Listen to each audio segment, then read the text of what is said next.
Hello folks, this is Sullla speaking. You're listening to another commentary for League of Legends, this one featuring Ezreal and Sona. This was taken from one of our custom games last night, on Tuesday night. Unfortunately, this one did not get recorded on the live stream, so I decided I would go ahead and put it up on YouTube instead, using LOL Replay. In this game, I'm going to be playing as Sona, and using the Silent Night Sona as we get close to the holidays. Alongside me is Varus Nox, playing as Ezreal, the Frozen Skies, playing as Orianna, SS Magus, playing as Shyvana, and the Mecha Pope, playing as Darius. Then on the other side, we have that Jesse is a Spy, playing as Amumu, the Magi, playing 13, playing as Swain, Wellspring, playing as Zyra, Tizzy B the G, playing as Varus, and Wizard Ninja Pro playing as Akali. By the way, I will go with Varus for the name of this champion. I've heard people sometimes say, why are you pronouncing it that way? That's to avoid confusion with Varus Nox, who has a nearly identical name, so that's just why I'm going to do that. Anyway, so let me go ahead, talk a little bit about what's going on in terms of the channel, in terms of other stuff. Didn't really have a chance to play League of Legends much over the last week. We were actually able to get in quite a few good games on Tuesday night, just yesterday. I'm going to go ahead and use a couple of them here on the channel.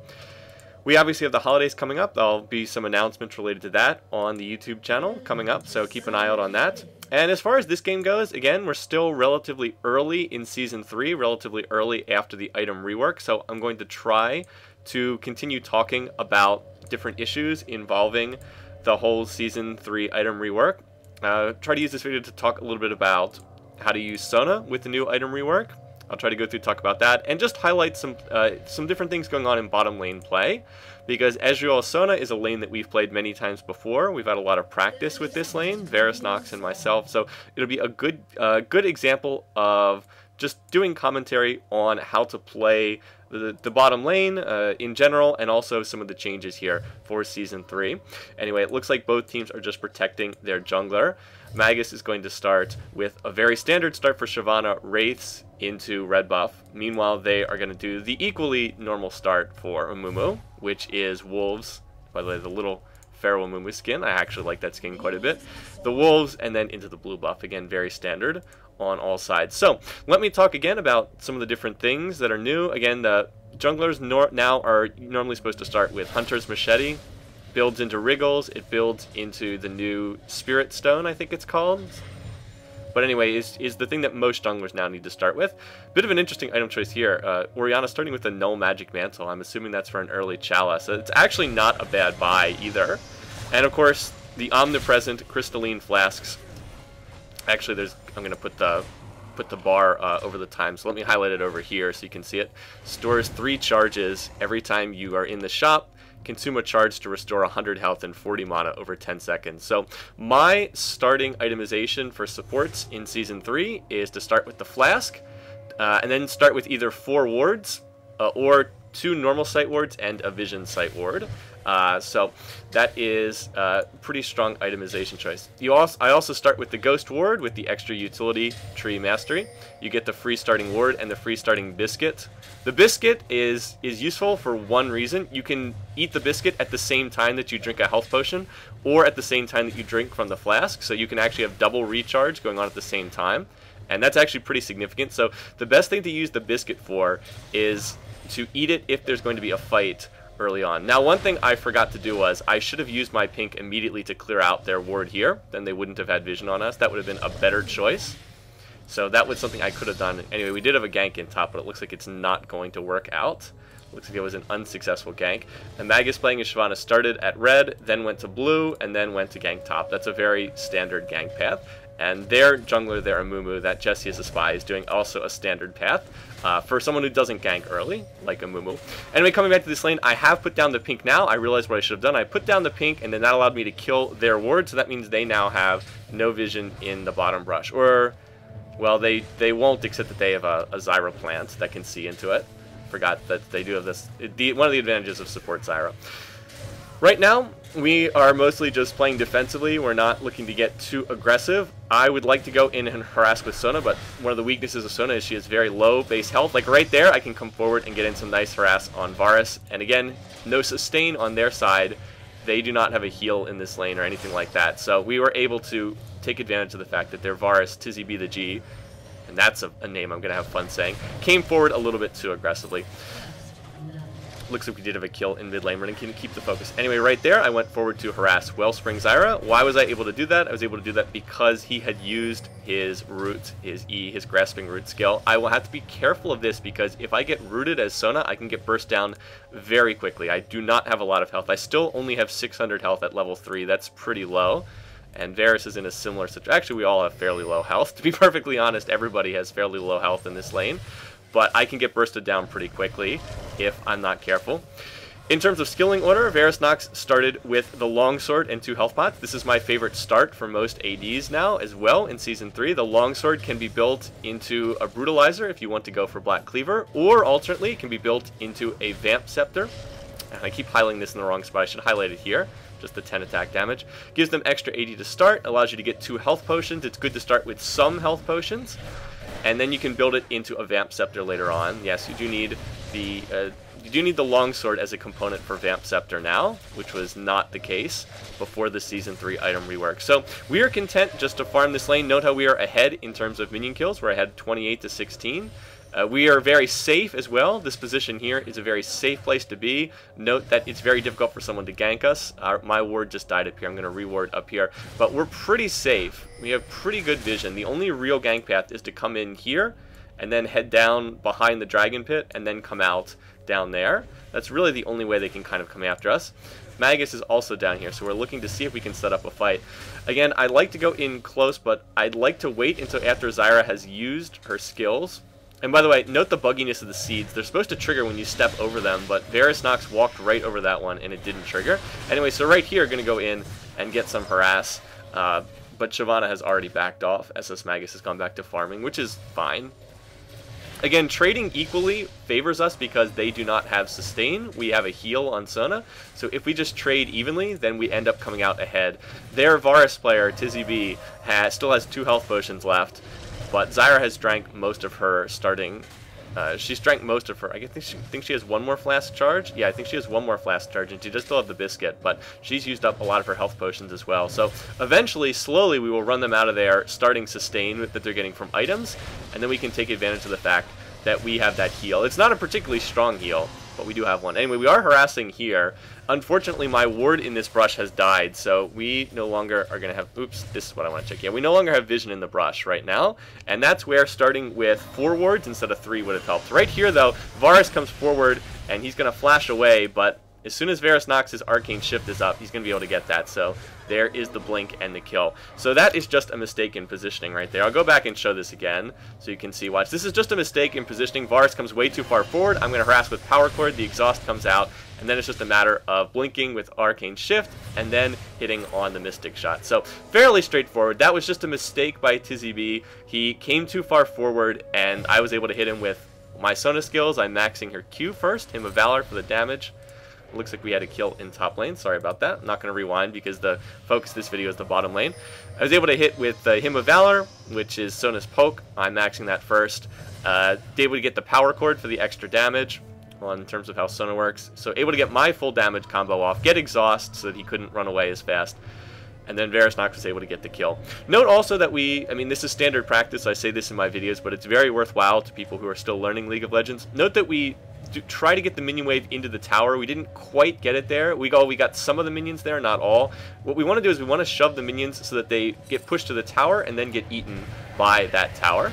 Looks like it's not going to turn into a kill. So here we go. Now the tower is going to kill that, and they're not quite going to get it there. But Varus was a little bit slow to come back from buying, so we went to try to deny him as much farm as possible. He has 23 minion kills to 49. Varus Nox was able to get a Brutalizer on his first trip back. So let's see. There's the Vamp Scepter for sustain, attack damage, and lifesteal, and then the Brutalizer for attack damage, cooldown reduction, and armor pen. Really, really useful item, and then we'll build that into a Black Cleaver. There are a number of different ways you can itemize what's the champion? Ezreal. Itemize Ezreal in Season 3. One of the more popular ones is itemizing him just for very, very heavy poke damage, Black Cleaver, and the Frozen Fist, or more accurately, I suppose, Iceborne Gauntlet.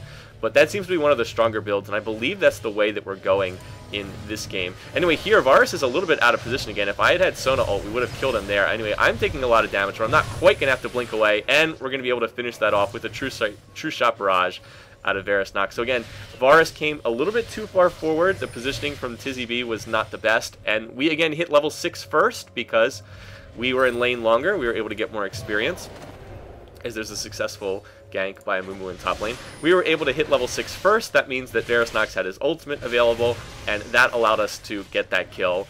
Also because Zyra was a little bit behind. Wellspring actually was not out of position, but Varus just came a little bit too far forward. So in any case, we're going to go ahead and take that kill, and now we're going to shove into the tower. We want to make sure that cannon creep gets there. We want to make it so that their Varus player, Tizzy B, is not going to be able to get the experience or the gold from the cannon creep. The cannon creep is the one that's worth the most, and so by the time he gets back to lane, he's going to miss that entire wave of minions. So that's a very big deal, and that's going to put him further behind. Now he's down 40 minion kills, so he's falling further behind because the timing of his deaths is not great.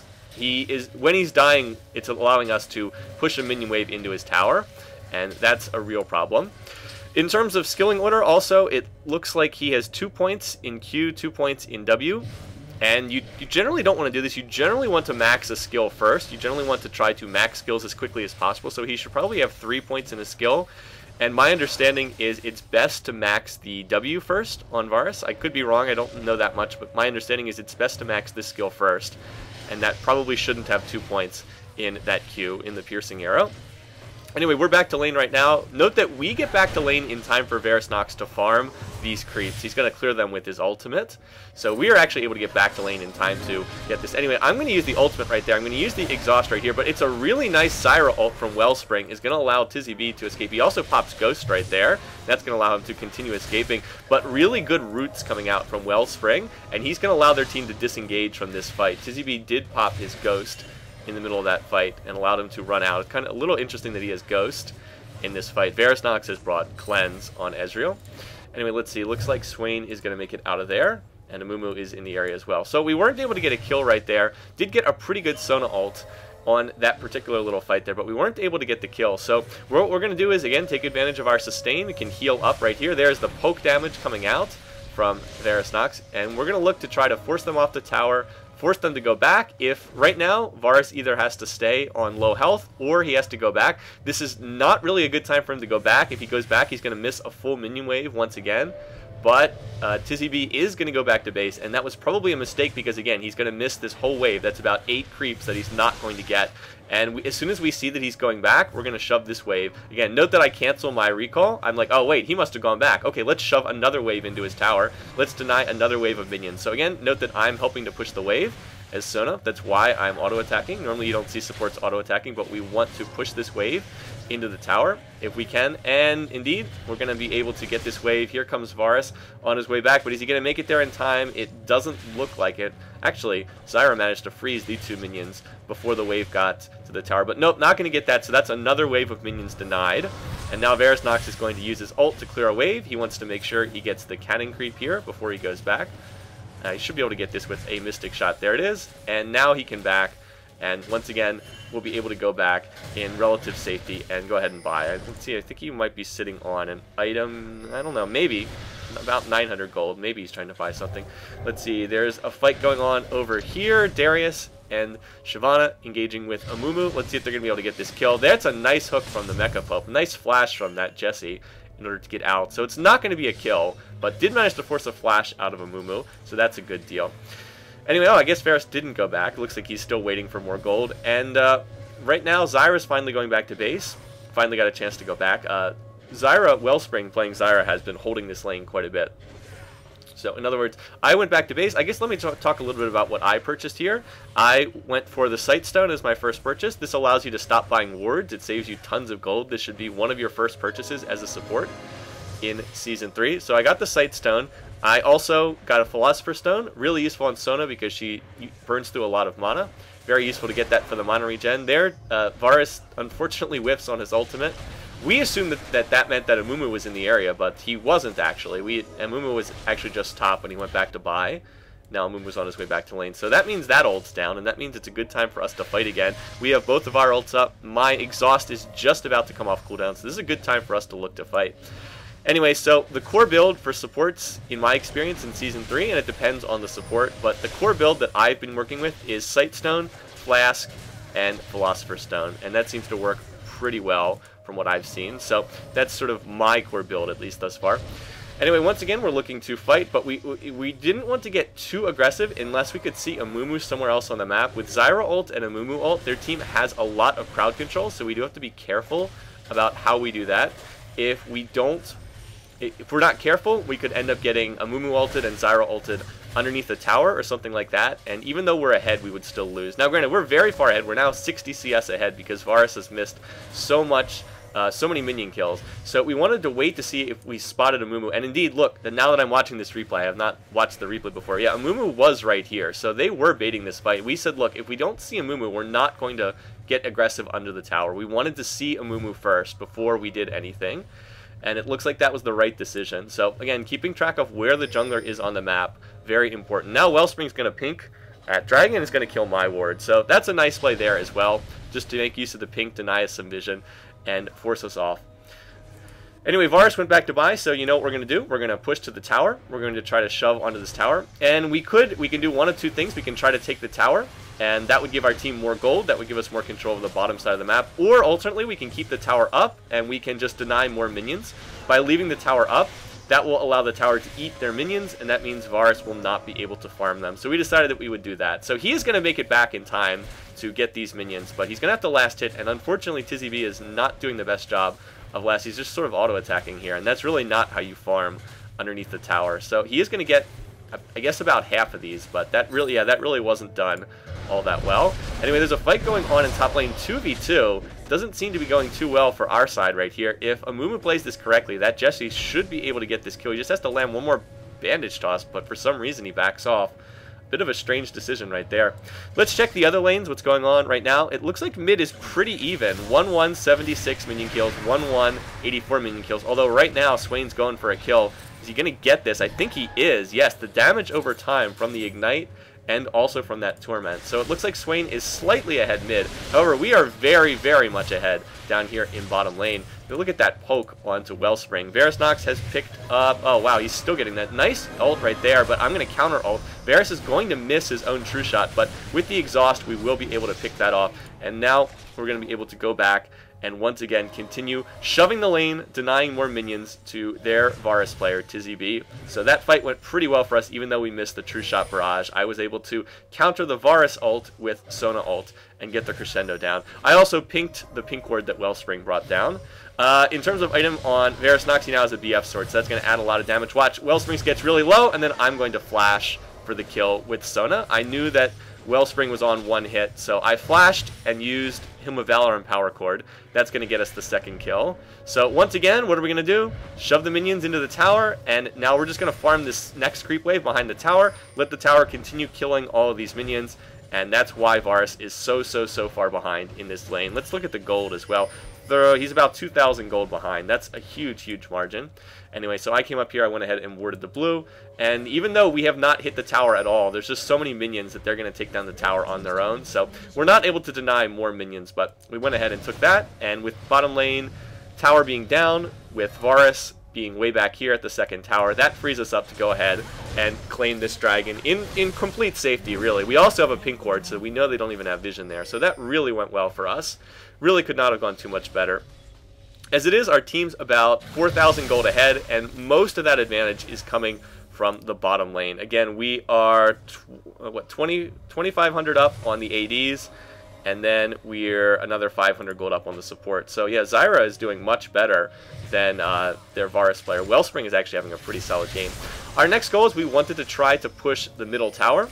We're going to force them either to bring more champs over here to defend mid, or we'll be able to get their mid tower. As it turns out, they decided to bring more champs mid, so this is not inherently a bad play. Note that they're going to be able to hold this tower, but the trade-off is their AD, their Varus player, TZB, is not farming down here in bottom lane, so he is not actually catching up he's off in mid, so he's splitting the experience and splitting the gold. And this lane's going to continue to push out and push back towards our side. So now he's going to come over, but he's missed out on some farm by having to roam mid. So that's why we go mid there. We want to put pressure on that mid tower so that they're forced to make a decision as to either let their AD free farm or defend the mid tower. They can only do one or the other. They can't do both. So that's really the logic right there.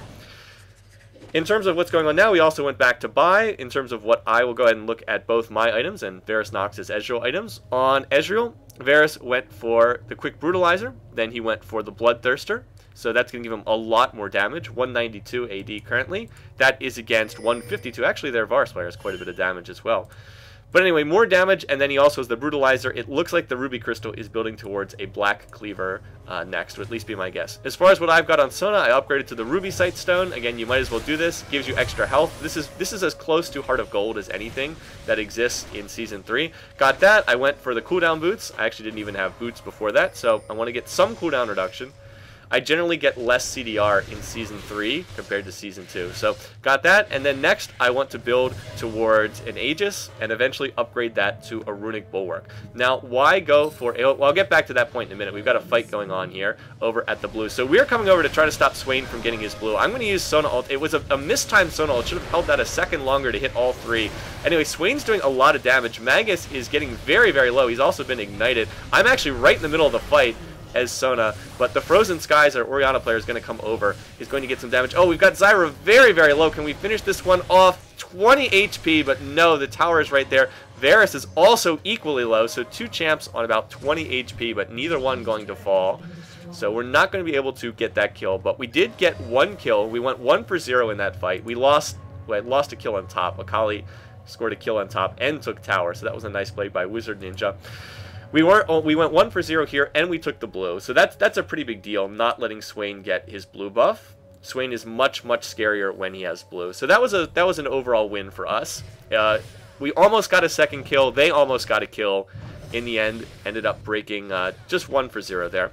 In terms of top lane, though, their Akali player has definitely gotten ahead now. At this point, Wizard Ninja is 3-1 against 1-3 in that lane. They actually have about the same amount of minion kills, but if you check out the gold, well, actually, they're about even in gold, too. But that's, okay, maybe a bad example, but that's partly coming from the dragon that we've taken. That gives an extra 200 gold to Darius. So that lane's actually fairly even, but, you know, you never really want to see Akali getting kills, any kind of assassin, because the assassin champs tend to snowball harder than most other champs. Well, we have a lull in the action. Let's look at what else is going on around the map right now. Swain and Orianna, again, pretty even overall between the two of them. Orianna right now has picked up the Unholy Grail. That's really her core item. Swain has picked up an early Rod of Ages, also a core item on him. Also has the flask there for the mana regen.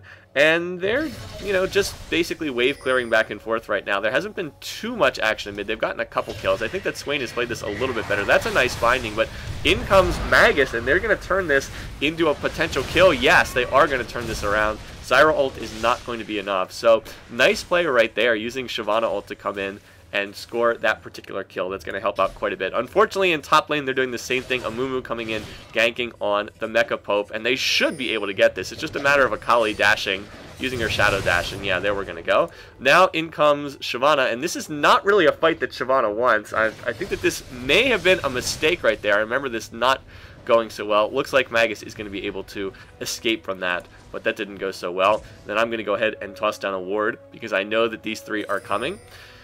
In the meantime, now Orianna is in a little bit of trouble right here. It was like, uh-oh, this is not good. They're going to dive this. A nice little juke right there, but Amumu is still in the area. Is he going to look to use his ult? In comes Akali right here, and there is the Amumu ult. I'm going to Sona ult that, but I don't believe it's going to be enough based on what I remember from this. No, not quite. Amumu is very low. If I had a little bit more damage, but nope, my power cord, my Hymn of Valor hits somebody else, not Amumu, so we're not going to be able to get this. But watch, here comes the Ozero ult. Oh, sniped from across the map. That turns it into a 1 for 1, so you know what, we'll take that. Turns that into 1 for 1. And now Akali going in against Varus Nox's Ezreal, and that was also a mistake. Ezreal is quite strong. He actually just picked up his 6th kill right there on the game. So yeah, that was not a 1v1 to take on. Got blown up very quickly. Look at Ezreal's items. Has finished the Black Cleaver and the Bloodthirster. So that is a lot of damage right there. Also even does have a Vision Ward, so could have gone ahead and cleared out Akali even in the smoke cloud. by putting that down.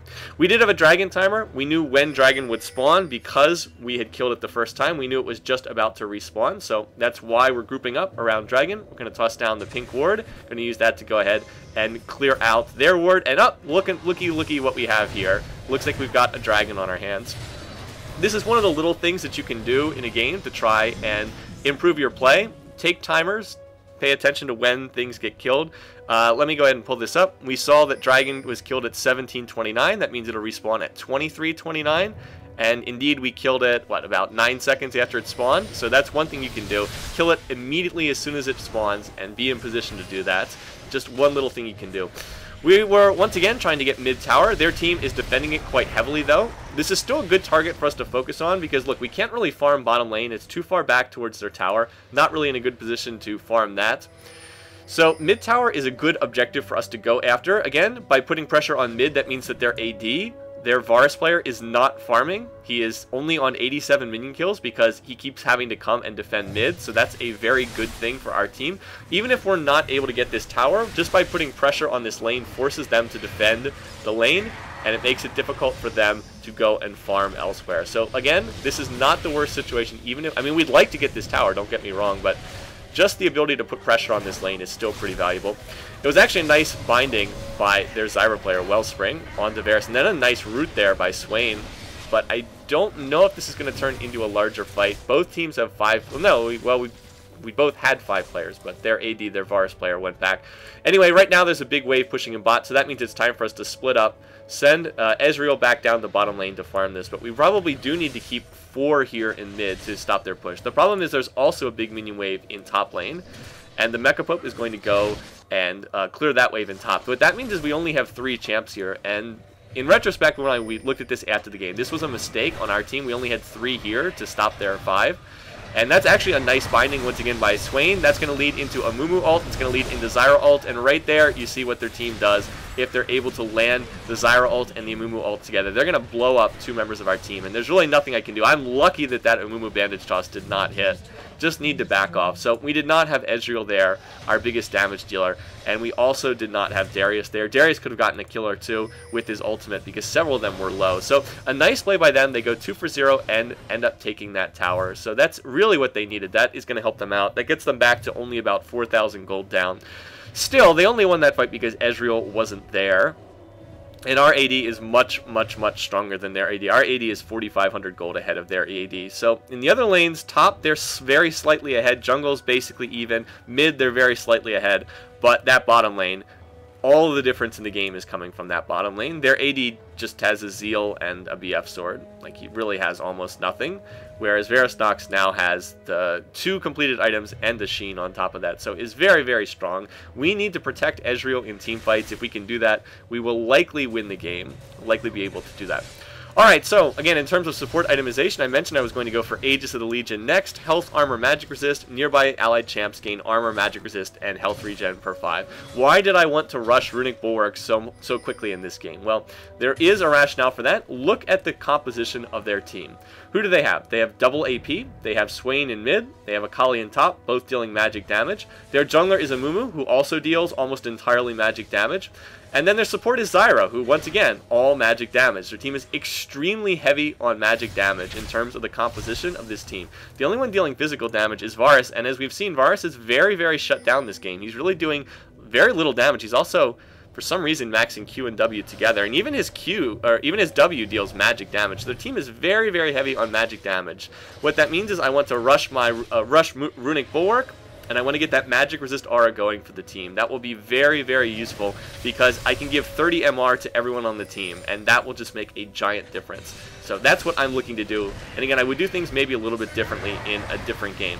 Once again, we're putting pressure on mid. We want to go for this mid tower. This has been our objective for some time now. We just haven't been able to get it. Once again, bottom lane, not really much of an opportunity to farm. Top, maybe a little bit, but we really would like to get that tower in mid. That's why we've been putting so much effort into trying to get it. It's the logical next objective for us to take.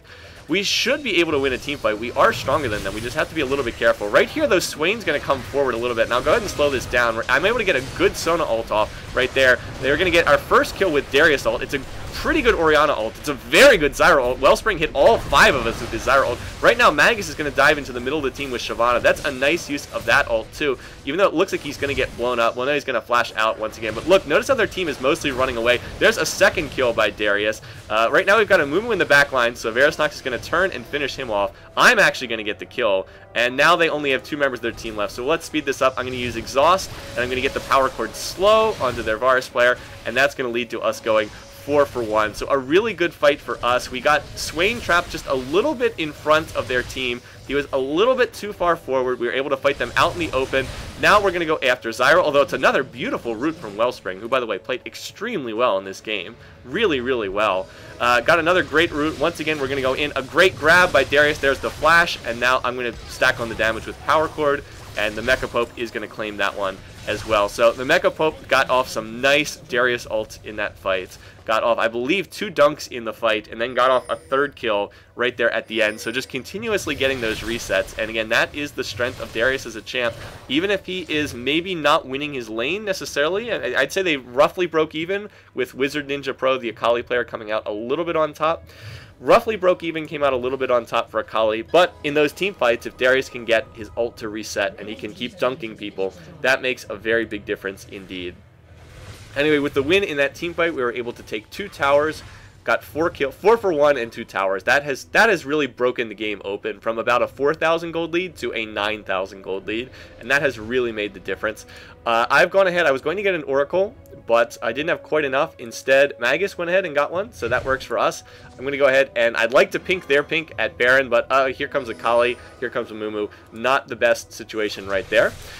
I have, however, finished the Runic Bulwark, and let me go ahead and highlight that over here. Again, 400 health, 20 armor, 30 MR. Nearby allied champs gain 30 MR, so that's a big deal. Unfortunately, Magus, who has just purchased the Oracle, is not able to get out of the Dragon Pit. That is not a good sign. I probably shouldn't have been there by himself. Anyway, though, we're going to turn, and we're going to look to fight this still. We are in pretty good shape. I'm going to get off a pretty good Sona ult, and then Varus gets off a very good True Shot Barrage. Darius is going to get his first kill. Now Zyra's down. That's a 2nd kill. The reset's continuing to come in. Now Tizzy B is going to turn back towards us for some reason. I'm not sure why. He's getting slowed by my auto attacks. Sona with red buff. Yes, somehow I picked up red buff in the course of that fight. So going to get slowed on those auto attacks. And now, even though Shyvana got caught, we are still able to go 3 for 1.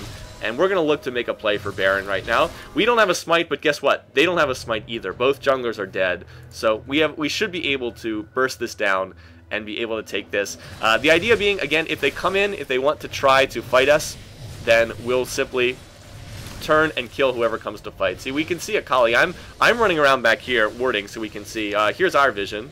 Here's an example, and it looks like Akali just decides to back off. It would have been a very risky chance to try to steal this, so they just decided to give this up to us. And with Baron in hand, that's really going to snowball the game that much further. So who needs a jungler? We're just going to go ahead and take it. Swain drops the ward, but unfortunately for them, it's too late. By the way, check out the new Baron particles here. I'll zoom in on Varusnox. Yeah, this is the new Baron buff. I don't mind the graphic per se. It's just too small. Like, the graphic's just too small. It's too hard to see. They need to make those particles bigger. Can't see it. It's too small. So that's what they need to. Hopefully they'll do that soon enough. They've changed the red and blue buff as well. And again, there's not that there's anything wrong with the particles. They're just too small. You can't see them. Like, can you tell that Shyvana has Baron? Pretty hard to see. Anyway, Magus is running himself into trouble once again, but it looks like he is going to be able to get out. It looks like he'll be okay. Again, this is really not what you should be doing. When you have Baron, you should not be running into the middle of the enemy team. This is really, really not good play. I mean, he looks like he's going to be able to escape with the use of his ult, but that's really silly. One of the worst ways you can throw away your Baron is to run in and try to, like, 1v3 the enemy team. I know he's trying to steal blue, but it just wasn't a good situation to do that. Fortunately, able to escape, but that's a very needless risk, because if Shyvana dies right there, then it makes it very difficult for us to push, and that means that then we're wasting our Baron timer. Baron is 4 minutes, and we've used up about a little over a minute of it thus far. So you don't want to waste time while you have Baron. And if somebody dies, then you have to sit out the death timer, and you're just wasting it. Their team right now is also making a tactical mistake. They're coming out and coming out in the open. They need to be back defending towers. This is not a good decision on their part. We should just go, engage on their team, grab our 5 and fight. There's no way they can beat us while we have Baron out in the open. I mean, this doesn't make any sense. They should be back defending a tower. So this is not good positioning on their part. We really want to try to force a fight on them. We just need to hit some kind of initiation on their team so that we can fight them while they're out away from the tower. And now I'm going to be looking to do that right here. I'm going to get around and watch. I'm going to try to force the fight, but oh, whiffed on that Sona ult. Flash and ult hitting absolutely nothing. That was sad because felt like I could have hit somebody there, and then that would have forced a fight that was to our advantage. But no, instead, not going to hit anything. End up looking very, very foolish indeed when I don't get that. By the way, Varus Nox has the red and blue, for those who are curious. He also has the Frozen Fist, or Iceborne Gauntlets. This is also another very nice item. Ability power, mana, armor, cooldown reduction. Right now, we managed to catch them walking into the middle of our team. Once again, this is perfect. We're fighting them out away from any kind of tower. We're going to continue trying to put on the pressure. We can see Akali's down here. Are we going to be able to get anyone? Nope, that's the Darius Dunk. Not going to get the kill. Why? Because Wellspring used Summoner Heal and was able to get the kill, or able to get the save onto their Amumu. So that's going to end up being inconclusive. Another nice play by their support Zyra. We still do have Baron on the game right now. We've got about a minute left on Baron. We're going to be able to push this tower. They have 2 people back healing. That means they don't have enough here to hold this. So if we can get an engage, and we do, Magus goes in. That's a good engage right there. A nice pull by Darius. That's going to be 1 kill. And who do we end up getting? Ended up getting Swain. Again, it's a nice Zyra ult. It hit everybody on our team, but we're just too far ahead. Amumu, we know, is going to ult. Varus blinks backwards to get away from the Amumu ult. There comes the True Shot Barrage, and now their team really has lost their tanks. Zyra is going to get blown up as well. That's a double kill for Darius. I'm going to use my exhaust on Akali. That's going to make it so it's impossible for her to get away. And so Varus Nox is going to pick that up, going legendary in the process. And with 4 of them down, that's going to be it for this particular game. So we're going to put this one away, and that's pretty much going to be the conclusion to this one. So wrapping this one up, again, see the final scores. The GG's coming out. What is this? 22-11, and we ended up being ahead by about 15k at the end. So close game until really about the last 5 minutes. Mechapope's going to try for the grab, but not going to get it. So close game up until the very end. But they're not going to be able to turn this one around, and we are going to walk in and finish this one off. Anyway, it was just a fun game, nothing too crazy in this one, just sort of a nicely played game. Again, Varus Nox 8-0-11, I was 2-0-16, kill stealing twice with Sona. So just a solid game. Wanted to talk about some of the itemization, wanted to talk about why I went for the Runic Bulwark. This is right now Varus Nox's core build on Ezreal, the Black Cleaver, Bloodthirster, and Iceborne Gauntlet, and it seems to work pretty well. So hopefully that was a good example of just some basic things about laning, about how their Varus player, Tizzy B the G, went back to base at the wrong moment a lot of the time, and he just wasn't really able to farm. We kept putting pressure on that mid tower, so he had to come defend it, and he never really got a chance to farm, only 112 minion kills, so he ended up really, really far behind. By the way, I have no idea what that weird sound is in the background. Anyway, so once again, thanks for watching, thanks for listening. Hope you guys enjoyed this, and see you again soon. Take care.